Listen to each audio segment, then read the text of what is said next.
Ïawbor nakaslem jong Nongpang Hima. Ka Dr.L Ïawbor Director Kamikhalia AIDS Control Society MACS kalapintip baki don shpo hajar hanyospa khatlai ngut ki Nongpang HIV ki bala register Ïalade. Ya kani ka Dr.L Ïawbor kale thu din balawai ka program bala pendong ha uso sotham halor ka jingpang HIV bakumno banyada Ïalade banlait na uni ujingpang. Habekran bat kilat pathai khubor ka Dr. Ïawbor kale thu bana pedeng ki shpo hajar hanyospa khatlai ngut ki babon ki bayo egani ka jingpang Kidei na East China Hills but West China Hills. Kale thu ba ki breu ki ba im bar HIV ha jing sumar ki don hanyo hajar arpu arngut nangta ki khna ki ba im bar HIV ki long lai spa khnai bu prangut but ki ba wan pha sumar shu ki don shajar san spa prapusan ngut. Haba kili kale thu bana pedeng kini ki ba yo egani ka jingpang HIV ki don lang bat samla bat rang ba aru kumju. Ki babun na ki Kidei ki samla palat ya ka sanpu arpesan Kidei ki bahapo ka lai post nam ka karta loong ka Dr.L Ïawbor. Shu kale thu bante lakam ya gane na jingjele ki ba yo pang HIV don kam ka jingpen songo thu ne ka awareness program bat kalakan turu ekitu ki badan ne uni upnyang jingpang bakin mi shakmat ban pha sumar. The cumulative numbers registered people living with HIV till today it is 10,713. And kini di kibawan ban kini kiba registered Ïalade. Namun kini people living with HIV.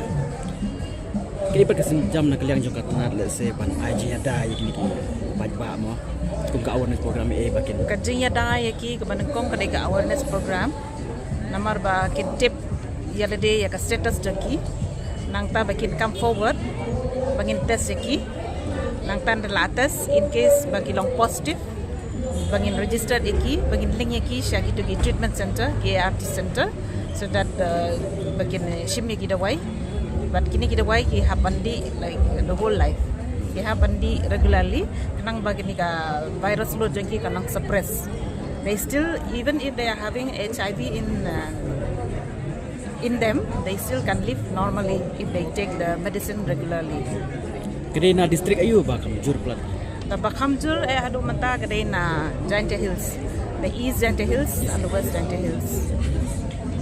mem kini kispo hajar ngut na kalian ka government ni na kamek ajira be Kajing yarap teki angka ayu te kadai ka ayu hi ka treatment hi bangi ayaki ka awareness hi bangi ayaki. dan kini kispo hajar ngut kini ba kini kena samlane It's a mix. But most of them maximum they are the young people. More than 52% they are below the age of 30 years.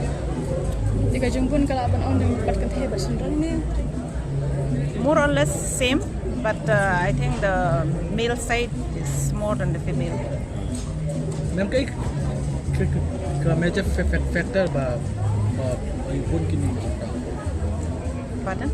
long kai ka factor ba pedang ya distance ni ban pun kini kita don ni yo lagi Kajingbon jang kini ki people living with HIV kadai ka banengkong kadai ba menta bangi enhancing and testing ka awareness ka banengkong kata namar kibreu menta kila along aware nang tu padek laso ko they come forward for testing reporting then some of them also like willing to treatment kadai kata ka number 1 nang ta ka number 2 padek kadai ka rampan casual sexual activity, especially among the young people less than 30 years. And another point is that because of the migratory population, people are coming, the liberal from outside the state. That is the most important. Kini kajengkiu ka kiu bet. Now kani ka state jangi ka Meghalaya ka lalong epidemic kani ka HIV. As of now kalong epidemic. 4 dan kata bangin laban utu curve ukiu bet menta na ta kadau ngi haban enhance ka awareness ngi don kam ka jeng shimata jeng kini ki community ki public bakin come forward for testing, but bakin long adherent dia ga treatment ro. Nang bagi la ban suppress dia ga viral load ke ba dan ka met jaki kenang ba kin im ke jing im ke balong normal kum kiwi pat ki brew. Kani kalai cumulative number till now, till September. I mean, from which year it has been? Kani tan nado bastang hi kan. Nado bastang.